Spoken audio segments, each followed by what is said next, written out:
Welcome to the Applied Materials Earnings Conference Call. During the presentation, all participants will be in a listen-only mode. Afterwards, you will be invited to participate in a question-and-answer session. I would now like to turn the conference over to Michael Sullivan, Corporate Vice President. Please go ahead, sir. Good afternoon, everyone, and thank you for joining Applied's fourth quarter of fiscal 2023 earnings call. Joining me are Gary Dickerson, our President and CEO, and Brice Hill, our Chief Financial Officer. Before we begin, I'd like to remind you that today's call contains forward-looking statements which are subject to risks and uncertainties that could cause our actual results to differ. Information concerning the risks and uncertainties is contained in Applied's most recent Form 10-Q filing with the SEC. Today's call also includes non-GAAP financial measures. Reconciliations to GAAP measures are found in today's earnings press release and in our quarterly earnings materials, which are available on our website at ir.appliedmaterials.com. Before we begin, I have a calendar announcement. On Tuesday evening, December 12th, Applied will lead a panel on the future of logic near the IEDM conference in San Francisco. Joining us will be leading technology executives from Intel, Samsung, and TSMC, along with Google, Qualcomm, Synopsys, and the EV Group. There won't be a webcast, so we hope you'll join us in San Francisco. And with that introduction, I'd like to turn the call over to Gary Dickerson. Thank you, Mike. Before we begin, I'd like to speak briefly about Israel. As many of you know, Applied Materials has had a significant presence in Israel for nearly 30 years. We were shocked by the terrorist attacks of October 7th and the outbreak of war with its immeasurable suffering and loss. Our team in Israel is proving their resilience at this dangerous time, and Applied Materials is committed to do our part to help our families stay safe until more peaceful conditions return. Now, turning to our results. We delivered a strong finish to fiscal 2023 with record earnings in our fourth quarter and record revenue, earnings, and cash flow for the year as a whole. I would like to recognize the hard work and commitment of our global team to deliver these outstanding results. As this is our year-end call, I'll begin my prepared remarks by reviewing our performance and key accomplishments over the past 12 months. I'll then talk about our longer-term growth thesis for the industry and Applied before concluding with our outlook and priorities for 2024. While semiconductor and wafer fabrication equipment spending were both down in 2023, Applied was able to demonstrate the strength of our broad portfolio, as well as the central role we play enabling major industry inflections. Our semiconductor systems business delivered mid-single-digit growth for the fiscal year and remains on track for growth in calendar 2023, which will be the fifth consecutive year that we've outperformed the wafer fab equipment market. We believe we can sustain this outperformance over the coming years thanks to the leadership positions we've established at the major technology inflections that will enable our customers' roadmaps. In the past 12 months, many of our business units delivered new records and major milestones, including etch, where we passed 10,000 shipments of our SIM3 chamber. We also released new products and secured incremental production tool of record positions in gate-all-around, backside power delivery, patterning, advanced DRAM and high-bandwidth memory, and heterogeneous integration. At the same time, we strengthened our ICAPS business that serves IoT, communications, auto, power, and sensor customers with new products and application wins in etch, epitaxy, implant, as well as metrology and inspection. In services, we delivered low single-digit revenue growth in fiscal 2023, overcoming headwinds, including lower fab utilization rates and trade restrictions. In this period, our total installed base increased 5%. In fact, our installed base of process chambers is now more than twice as big as our nearest competitor. In addition, there are more than 14,000 tools that are not chamber-based, including CMP, implant, and metrology and inspection. We grew the number of tools under long-term subscription agreements, which now generate 63% of our total parts and service revenues. We also maintained the renewal rate of these subscriptions at 90%. In 2023, we continued to focus on our operations and supply chain, and we've made significant and sustainable improvements. Compared to this time last year, we are providing customers with better on-time delivery and shipment quality while normalizing our inventory levels. More importantly, our operations are ready to scale as the industry grows over the years to come. Across the company, we're in a great position to enable our customer success and profitably grow Applied Materials as this next era of industry expansion takes shape. Looking to the future, there are 4 key components of our growth thesis. First, we believe that semiconductors will outgrow GDP as the digital transformation of the global economy progresses. Second, we expect the market for wafer fab equipment to grow as fast or faster than the market for semiconductors. This is because the industry roadmap is becoming more complex and chip makers need to deploy more technology to move from one node to the next. Third, we believe that Applied will outperform wafer fab equipment because the key technology inflections are enabled by material science and materials engineering, where Applied has the broadest, most connected, and most enabling portfolio of solutions. And fourth, we believe we can grow our service business as fast or faster than our equipment business by providing customers with advanced service solutions that accelerate technology transfer from R&D to high-volume manufacturing and optimize device performance, yield, and cost in their fabs. By identifying major industry inflections early and making strategic multi-year investments in our product portfolio and capabilities, Applied Materials is best positioned to benefit from this exciting period of industry innovation and growth. We have by far the broadest portfolio of unit process technology to address our customers' high-value problems in transistor, interconnect, 3D memory, specialty devices, and heterogeneous integration. We're able to combine these technologies in unique ways to create co-optimized and integrated solutions, and we are seeing strong pull from our customers to work on higher value module and device integration problems. At no time in our history have we been closer to our customers. We have built a unique platform for collaborative innovation and commercialization of next-generation technologies. We will significantly expand this collaboration platform with EPIC, enabling Applied and our partners to innovate the way we innovate. And our advanced technology-enabled service offerings are seen by customers as increasingly valuable, especially during technology transfer and fab ramp.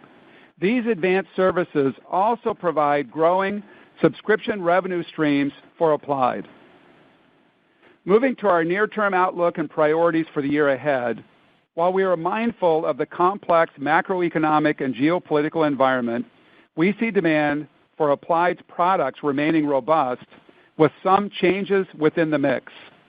In 2024, we expect demand from our leading-edge foundry logic customers to be stronger year-on-year, underpinned by higher PC, cloud, and AI data center spending, as well as the initial build-out of gate-all-around nodes. We see demand for our ICAPS business being lower, mainly due to softness in the industrial automation and automotive end markets. In DRAM, both pricing and utilization are improving for our customers, and we see demand for Applied's products remaining strong. And we believe NAND spending will be up year-on-year, but still far below 2022, and less than 10% of wafer fab equipment spending overall. We expect NAND to remain a lower percentage of the wafer fab equipment mix moving forward. In terms of the global trade environment, the October 2023 export control rule changes in the U.S. were primarily focused on alignment with other countries. The rules are complex, and while we are working with the government to clarify certain details, we see no incremental material impact to Applied at this time. As I look ahead, I strongly believe that Applied Materials has the right capabilities, strategy, and partnerships. In fiscal 2024, our major focus areas include driving R&D programs to further differentiate our portfolio and extend our leadership at the key inflections that enable future industry growth, continuing to make operational and supply chain improvements to better serve customers, capture economies of scale, and drive productivity across the enterprise, and ensuring that as we scale the company, we continue to reduce our environmental impact in line with Applied's collaborative net zero playbook as announced earlier this year. Before I hand over to Brice, let me summarize. In fiscal 2023, Applied grew our semiconductor equipment and service businesses even though our markets were down year on year.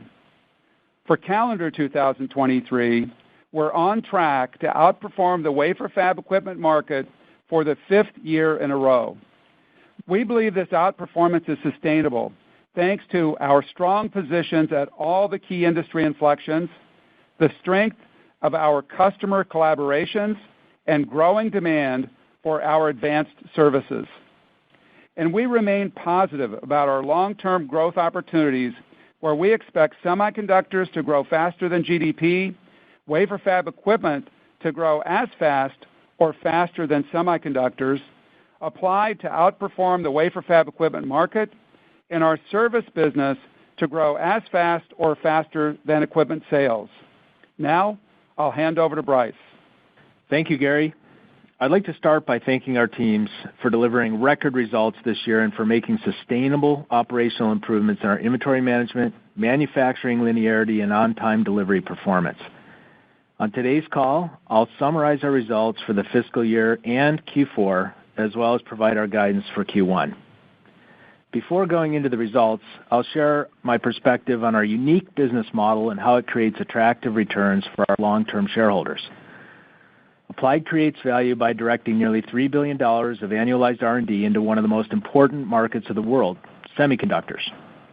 Because we have the broadest and deepest equipment portfolio and expertise, we are invited to work closely with our customers as a trusted partner to identify and holistically solve their most valuable technical challenges.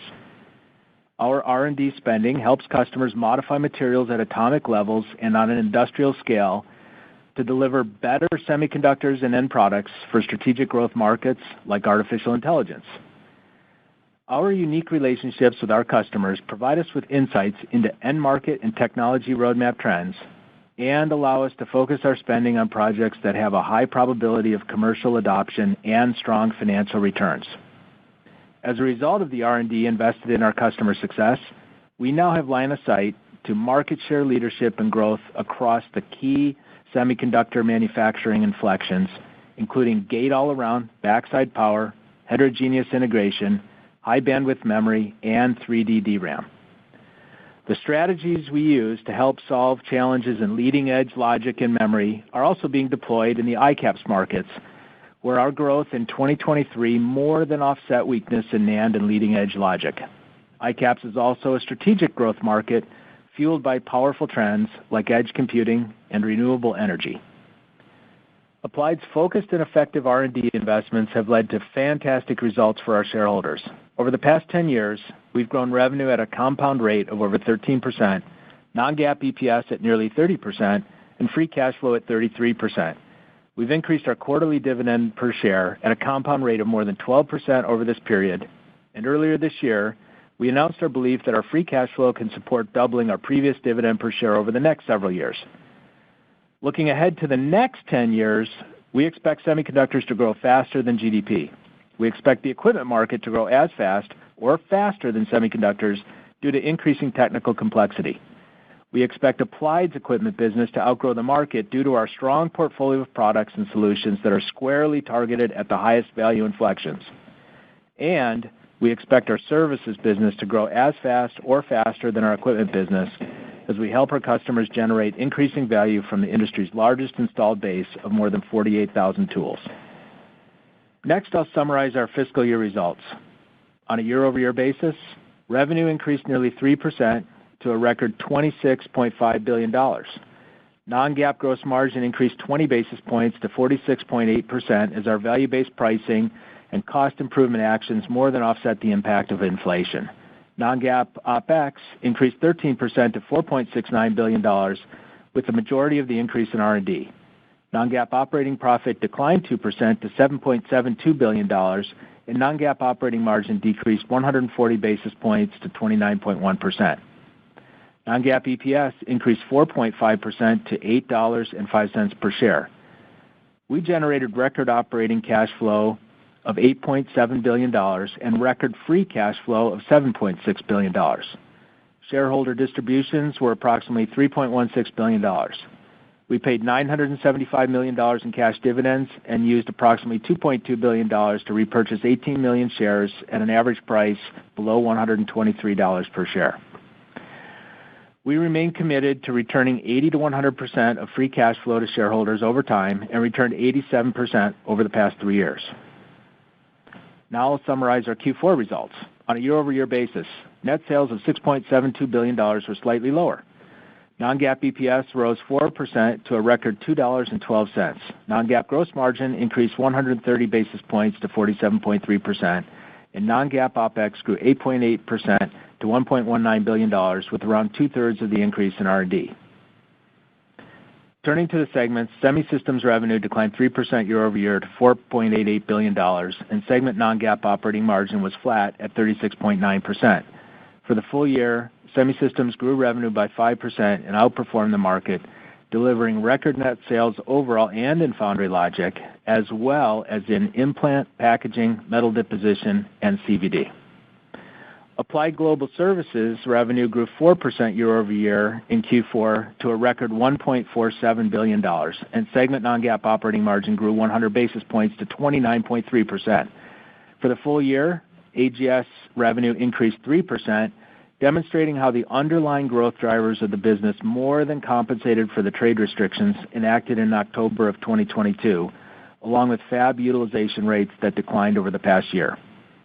AGS growth is a function of three things: the number of tools in the installed base, the increase in service intensity as process complexity increases, and the number of subscription agreements, which increased revenue per tool.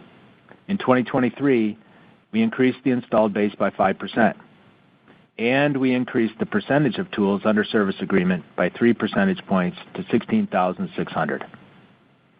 An important catalyst for AGS is that we are adding entirely new kinds of subscription agreements, including sensor and AI-based solutions in areas like tool matching for fab ramp acceleration.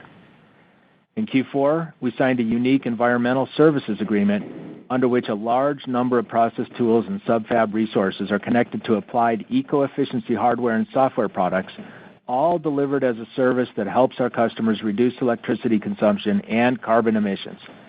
In addition, we recently signed our largest global comprehensive service agreement ever. Finally, AGS continues to produce more than enough operating profit to pay the company's dividend. Moving now to display, Q4 revenue increased to $298 million, and segment non-GAAP operating margin increased to 22.5%. We continue to expect the display cycle and Applied's display business to improve modestly in 2024. And we look forward to our opportunity to drive OLED technology into the laptop and tablet markets in 2025. Turning to cash flows in Q4, we generated nearly $1.6 billion in operating cash flow and nearly $1.25 billion in free cash flow. We distributed nearly $968 million to shareholders, including $268 million in dividends and $700 million in buybacks. We repurchased 5 million shares at an average price of $138.54. Next, I'll discuss our business in China. As Gary indicated, we do not expect an incremental material impact from the recently updated trade rules.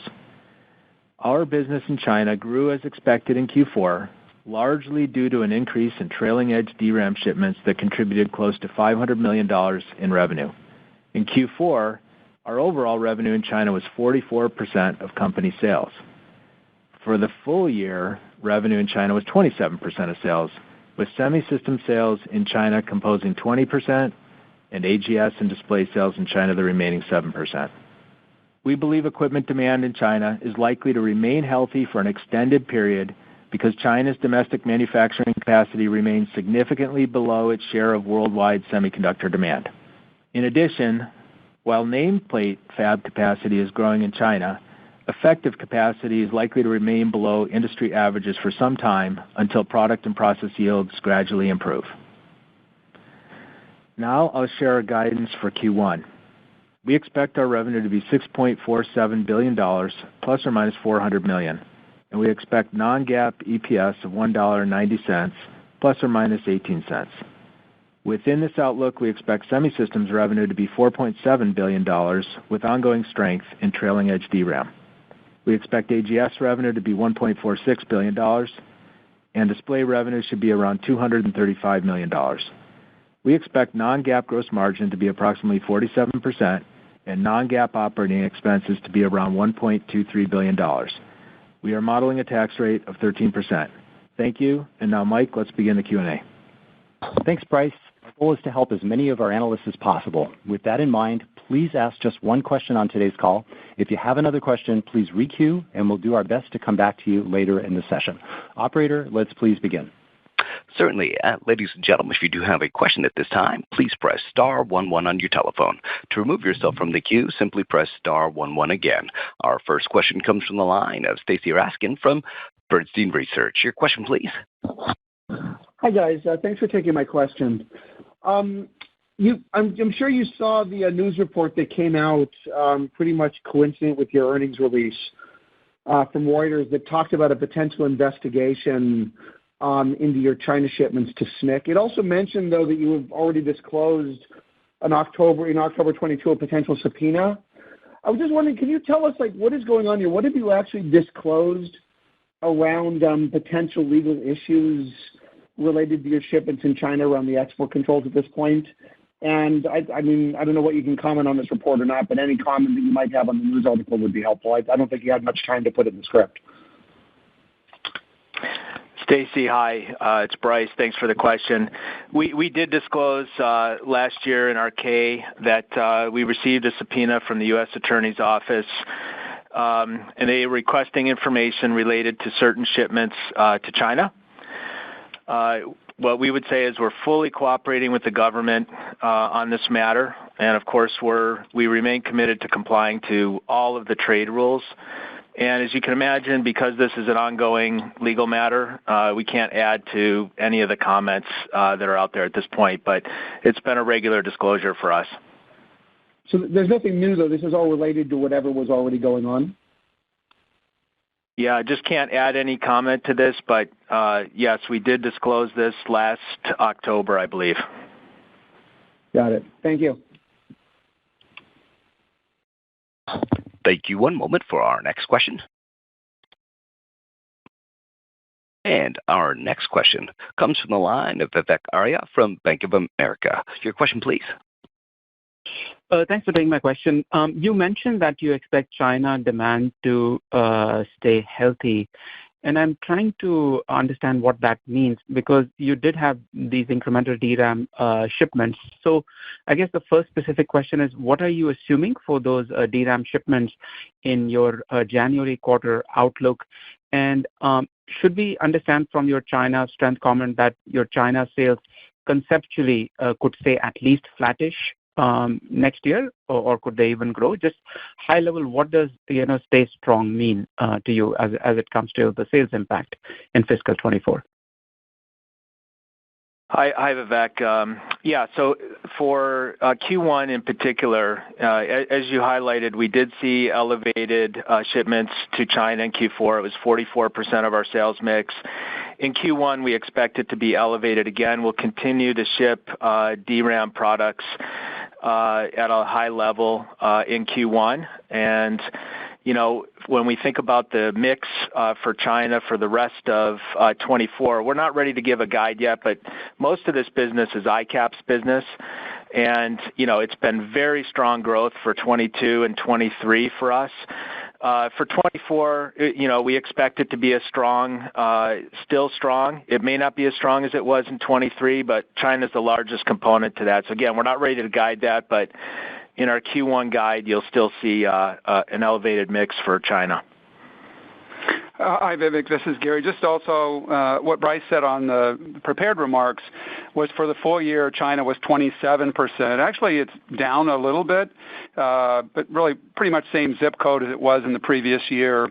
And as we go through the year, we would think it gets more back to the historical averages. Thank you. Thank you. One moment for our next question.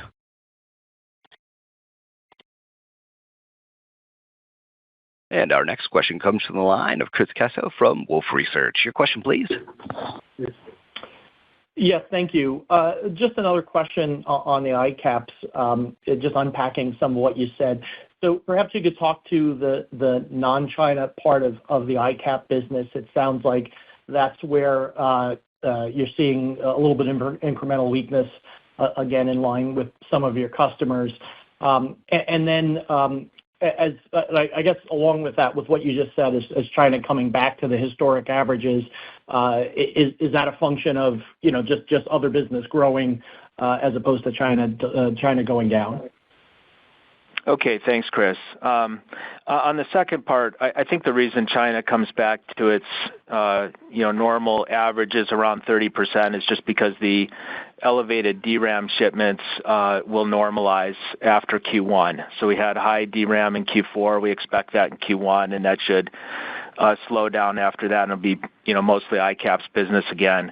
And then thinking of ICAPS in general, what I would say again is we had significant growth in 22, significant, even higher growth in 23. So when we think long term, we're expecting mid to high single digits of growth for ICAPS across several years. And to your point, looking right now this year, Q1 is actually a strong guide for ICAPS, but we do see lower utilization. We have seen some push-outs from different customers as they retime some of their fab projects. And we did see the lower utilization in Q4. So we do think that 24 will be a strong year for ICAPS. It may not be as strong as 23, but again, it's much higher than it was in 22 because of the growth cycle that it's gone through. Got it. Thank you. Thank you. One moment for our next question. And our next question comes from the line of Toshiya Hari from Goldman Sachs. Your question, please. Hi, good afternoon, and thank you so much. Gary, I had a question on 24 WFE. You gave really good color by application in your prepared remarks. Leading edge, foundry and logic, and NAND up. DRAM, it sounded like you're thinking flattish, and ICAPS maybe down a little bit. Curious if you can perhaps quantify how you're thinking about these different applications and perhaps for the overall WFE market into next year. And more importantly, you highlighted how you guys have outperformed the market for 5 consecutive years. Is it fair to assume that 24 could be the 6th consecutive year given what you see in your backlog today? Thank you. Hi, Toshiya. Yeah, I would say that relative to Applied's performance, I'm very optimistic. In leading foundry logic, we're really well positioned for the major inflections that our customers will be ramping gate-all-around and backside power delivery.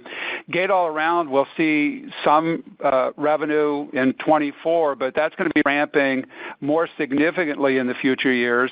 And backside power will see some revenue also in 24, but also significant ramp in the coming years. And each one of those inflections is a $1 billion incremental opportunity for Applied, and we can capture more. We're on track to capture more than 50% of the overall spend for those major inflections. So really good position in foundry logic. For Applied overall, as we said in the prepared remarks, we think that business will be healthy in 24. DRAM is another case where we're really well positioned for the major inflections. We've gained 10 points of overall DRAM share in the last 10 years, and again, going forward, we feel like we're well positioned. We have design wins for those future inflections in DRAM, and we see opportunities to continue to drive share there. In packaging, that business is $1 billion for us today, and we're in very good position for all of the different architecture inflections in packaging, and there again, we have an opportunity to gain over 50% share in packaging inflections as that goes forward. So all of those areas that we talked about, the leading edge foundry logic, DRAM, packaging, all of those areas are very strong for us. And as we said, ICAPS will be weaker in 24, but those opportunities, those markets will offset some of the weakness in ICAPS. And Bryce, I don't know if you want to add anything on the overall market. No, I think that's good. We just it's better for us to give you insights into each of the end markets and tell you what we see, and that's the best way we can communicate what we see going forward. Very helpful. Thank you. Thank you. One moment for our next question.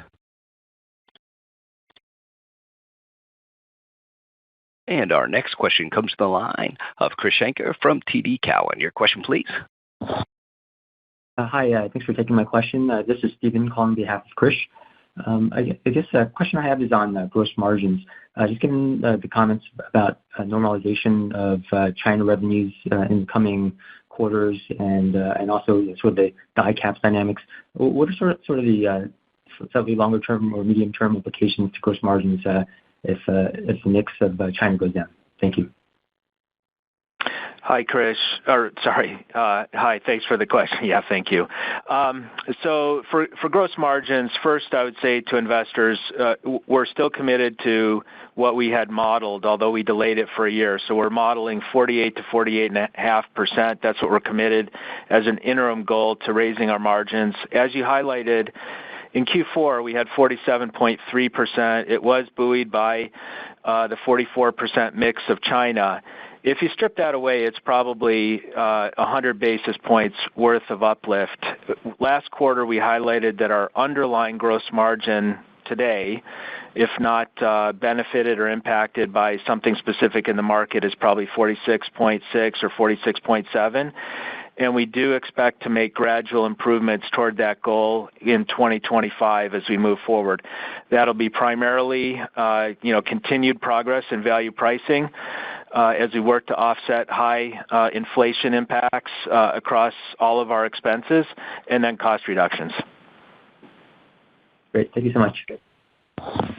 Thank you. One moment for our next question. And our next question comes from the line of Harlan Sur from J.P. Morgan. Your question, please. Good afternoon. Thanks for taking my question. The team services business continues to drive strong year-over-year trends. Great to see the subscription attach continuing to rise. Utilizations are still depressed across your customer base, but have they stabilized, especially across advanced foundry logic and memory? And then just as a quick one, operating margins in AGS are still about 200 basis points below the 31% that you drove for 6 consecutive quarters through fiscal Q3 of last year. Are inflationary pressures still the biggest factor, or is it mix related as your 200 millimeter ICAPS shipments to continue to remain strong, and any line of sight on getting back into that sort of low 30% range on AGS? Okay, Harlan, thanks for the question. First question on stabilized utilization rates. I think in general I would say no, because we did see lower utilization rates in ICAPS, as I just highlighted in Q4. And so there is some digestion there in ICAPS at this point. Otherwise, as I look across the rest of, the segments, if you think about the memory components and you think about leading logic, I would say that's been fairly stable. On the operating margin side for AGS, and thanks for highlighting the business because we did grow this year despite the setback at removing some of the China tools from our ability to service going forward. That's really what set us back from a margin perspective and shrank the business in the year and removed some of the smaller customer, better margin products that we had. But going forward, we will be improving margins in that business, and we're committed to that low double-digit growth rate for our services business. And again, just the components of that will be a growing installed base, a more intense tool need for services and spares and information services, and then the ability to have the win-win with subscription agreements with our customers for those services. Great color. Thank you. Thank you. One moment for our next question.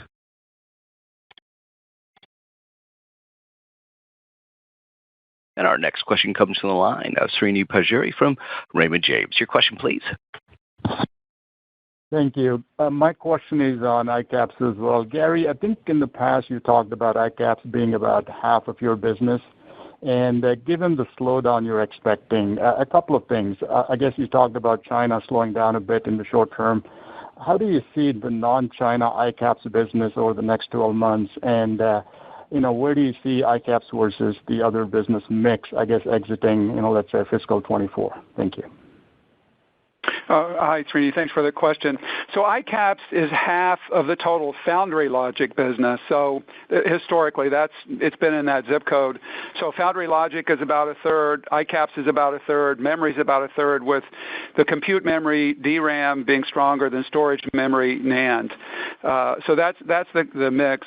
And I would expect that mix will continue going forward. I mean, in any point in time, you could have some small changes in the mix, but we see foundry logic still remaining very strong going forward, with that about two-thirds of our overall business split between the leading edge and ICAPS. If you think about the big inflections, there's AI for high-performance computing, but there's a lot of growth in edge computing across many different industries. So when we look at the markets, we think that mix is going to be pretty much similar to what we've talked about before: one-third foundry logic leading, one-third ICAPS, one-third memory. And then did you have another question, or Bryce, did you want to add anything? Yeah, I'll just add on, Srini, just a reminder for investors here. Our longer-term view is mid to high single digits for ICAPS, as well as the whole semi component, but mid to high single digits.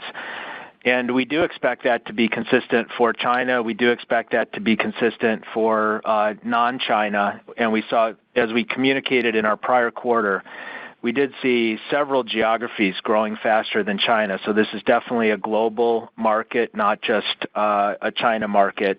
And China isn't even, half of the market as we communicated. And then as far as the slowness goes, or any lighter year, what I would say is our guide in Q1 includes an ICAPS that's very strong and continues to be very strong. So the way we're thinking about it is 22 was very strong, 23 was even stronger. We may take a breath here with lower utilization, but we expect this market to continue to grow. Thank you. Thank you. One moment for our next question. And our next question comes from the line of Timothy Arcuri from UBS. Your question, please. Thanks a lot. I know you guys have been pretty reticent to provide a 2023, WFE number. Everyone else is, first they said 75. Well, first they said 70, then they said 75, and now they're saying 80. But it really can't be 80 because if you add up all five suppliers, it's more like flat year over year. So can you give a sense of what you think WFE will be this year? I mean, I do agree, even if it's $90 billion, you're going to still gain share this year. But so I guess the first part of the question is, what is the baseline this year for 2020 for WFE? And then I want to find out, what's the message on 2024? I hear the message about mix changing, but Are you committing to WFE being up next year, or you're not willing to make that commitment yet? Thanks. Hi, Tim. Thanks for the question. So for 23, we've heard all of those numbers also, and we just feel it's best for us to report what we see from our seat. And for us, 23 was a growth year. We highlighted as we went through the last few quarters how strong DRAM and ICAPS were, and how having exposure to those two markets and a leadership position in those markets helped us offset weakness that were in some of the other markets, NAND and leading logic primarily. So definitely everybody can do the math. They can see what our numbers will be with a guide, and that should help with your calculation of what the overall market would be. And then for 24, we're not calling the total. Again, we're trying to characterize what we're seeing in each market. We do think DRAM will continue to be strong. We think NAND will come up off of a low position. We think leading logic will grow through the year, especially as gate-all-around begins to ship. And we think ICAPS, it's strong in Q1 still, but ICAPS may take a breath with lower utilization. So we'll have to see how that plays out. And then packaging was strong in 23, and we expect that to continue. Okay, great, Brice. Thank you. Thank you. One moment for our next question. And our next question comes from the line of Joe Quatrochi from Wells Fargo. Your question, please. Yeah, thanks for taking the question. I was wondering if you could help us understand, just relative to that long-term mid-high single-digit growth for ICAPS, what did it grow in fiscal 23? And then as we look into 24, how do you think about just leading-edge recovery of spending offsetting the declines in ICAPS? What was the second part? Joe, can you repeat the second part? Yeah, just the recovery of leading-edge foundry logic offsetting the weakness in ICAPS. Okay. So on the first part, I think we're still hearing different estimates of what semiconductors might be in 2023 from a growth perspective. What we've been saying from an equipment perspective is the growth was very high. So we described that in 22 at 40% plus, and we've said it was faster in 23 from an equipment perspective. So the actual semiconductor is obviously not growing that fast, but the equipment market, in preparing for the growth going forward, that's the approximate rate that we see. And then on the leading logic side, and offsetting ICAPS, again, our Q1 guidance, actually ICAPS is very strong, continues to be strong in our Q1 from a sales perspective. We do see lower utilization. We have seen some push-outs, so we're expecting that it won't be as strong a year as it was in 23, although still very strong. And where we'll see some offset is growing leading logic, because leading logic has been lower the past few quarters, and we expect that to pick up through the year as new node investments, especially with gate-all-around, start to ship in earnest. Yeah, the other thing I would add is that, as I said earlier, we're really well positioned for the major inflections. If you look at foundry logic, gate-all-around spending starts to ramp in 24. We've been gaining share in DRAM, and we're well positioned for those inflections. And as Brice said, packaging was strong at 23. We believe it'll still be strong at 24. And we're positioned to capture more than 50% of the spend in all of those different packaging architectures as they ramp in 24. So again, all of those areas will continue to be strong for Applied in 24 and beyond. Thank you. Thank you. One moment for our next question. And our next question comes from the line of Joseph Moore from Morgan Stanley. Your question, please. Great, thank you. You've talked about seeing some of these trends in ICAPS that have you thinking that there might be some deceleration, and you talked about China being good and DRAM coming down. The China portion of ICAPS, should we be thinking about the utilization of those foundries to the extent that we've seen that it was already low and they were spending a lot? The utilization is coming down. They still seem to be spending a lot. Do you see that as a lead indicator for your part of the business? Hi, Joe. Thanks for the question. I think utilization in China and utilization for ICAPS in general did come down a little bit this cycle. That's definitely visible from a global perspective. When we think about what's happening in China, we have a broad customer base that are serving all of the different end markets, and so our perspective is they are working on ramping their yields and coming up to mature product yields over time. So I think this is partly just a statement of where they are in the maturity curve of each of these projects.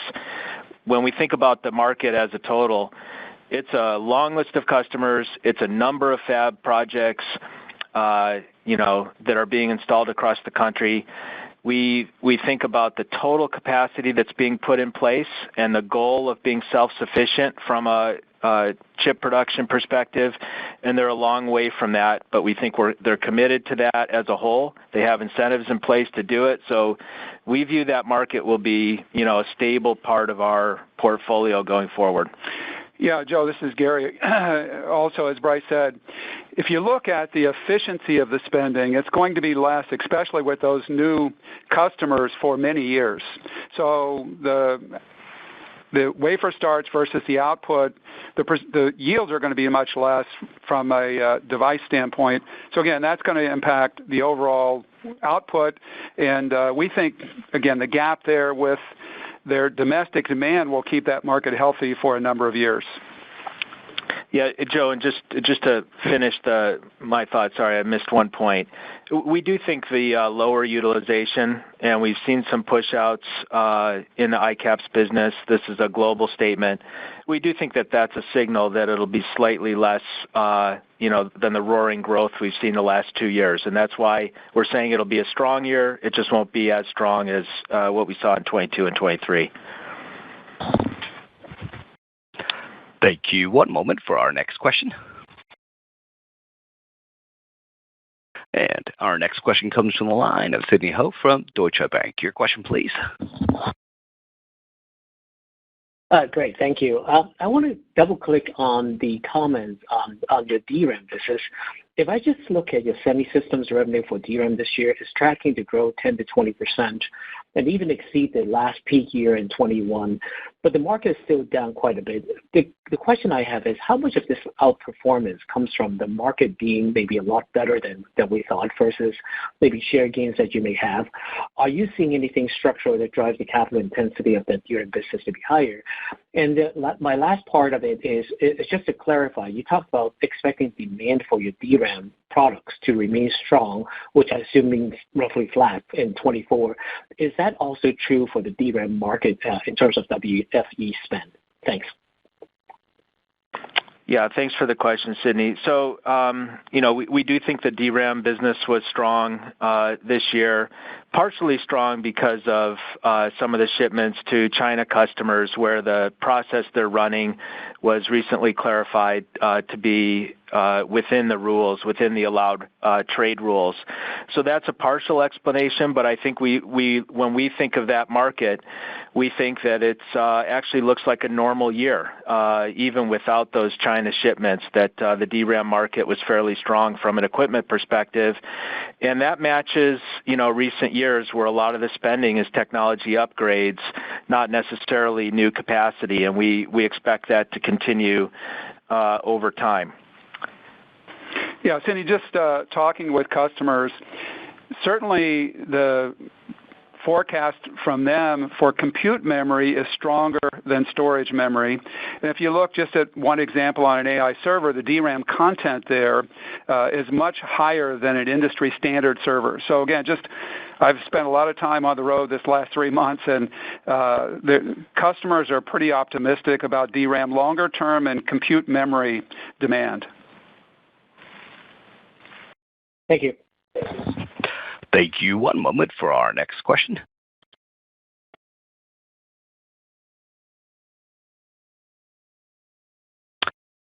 And our next question comes from the line of Brian Chin from Stifel. Your question, please.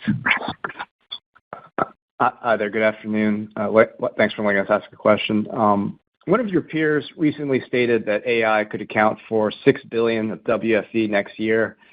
I think more than double the contribution of this year. I know it's difficult to benchmark against these figures, but can you provide a reference point on how you see AI augmenting WFE spending this year, next year, or even beyond?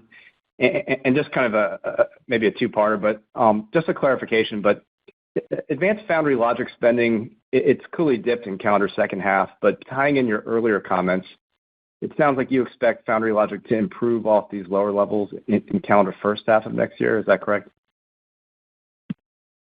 Okay. Thanks, Brian. On the first part for AI, last cycle we provided some data points that I think are the relevant data points. We believe about 5% of our WFE is supporting AI workloads. That's not just Gen AI, but all AI workloads. And we did highlight that we expect that to grow at probably a 30% or higher CAGR going forward. And I think that's fair. So, whatever WFE number you're using, I think if you use 5% and use your 30% growth rate, that's what we think in our equations. And that would be true for leading logic, and that would be true for HBM on the DRAM side. And then on the second question, it's really the advanced logic we're expecting to accelerate in the second half of 24. In our first half guidance, in our first quarter guidance, it'll really be another quarter of strong ICAPS and strong DRAM. It'll be similar in strength from a leading logic and NAND to prior quarters. So you still have that dynamic in Q1. So it'll really be second half that we see improving leading logic. Okay. Appreciate it. Thank you. Yep. Thank you. One moment for our next question. And our next question comes from the line of Charles Shi from Needham & Company. Your question, please. Hey, good afternoon. Hi, thanks. I think you mentioned in your prepared remarks you expect a WFE to grow as fast or faster than semiconductors, which kind of implies you're thinking WFE intensity, which probably is already at the roughly 20-year high this year to go there may be upside to go higher. So really just want to understand your thinking behind where could the upside be. For example, I think your largest customer in Taiwan is expecting their capital intensity from the current 40-something% level to go to what they think is normalized level in the 30s. How do I reconcile your statement versus their statement? Thanks. Okay. Thanks, Charles. It's hard to, we probably won't compare with anybody else's comments, but from our perspective, it has been growing. One of the reasons it's been growing is because ICAPS, that particular business, the mature product technologies, as we've described before, there used to be available used facilities and available used equipment, and it's really no longer the case. The industry is growing, and without that, just new investments have to be made in wafer starts and capacity, and that's raised the overall intensity level. When we think to the other types of equipment processes, DRAM, NAND, and leading logic, we expect those to be more intensive with more steps from an equipment perspective, requiring new capabilities and new technologies, and that's actually what our R&D is engaged in. So it's more than intuition that we expect that intensity to go up over time. Thanks, Brian. Thank you. One moment for our next question. Yeah, and operator, we have time for two more. Thank you. Certainly. Our next question is a follow-up question from the line of Stacy Rasgon from Bernstein Research. Your question, please. Hi, guys. Thanks for letting me slip one more in here. I wanted to explore just a little more the trade-off between the leading edge and the ICAPS next year. So I know you said ICAPS is down, foundry logic, or leading edge foundry logic, but you said it would sort of offset some of it. Are you thinking that the overall foundry logic, at least for a WFE standpoint, is up, down, or flat in 24 versus the 23 levels given those dynamics? Hi, Stacy. It's Brice. Yeah, we didn't make a call on that. You kind of heard probably the components. I know probably everybody wants us to make a call, but What we're saying is we have a very strong Q1 still in ICAPS.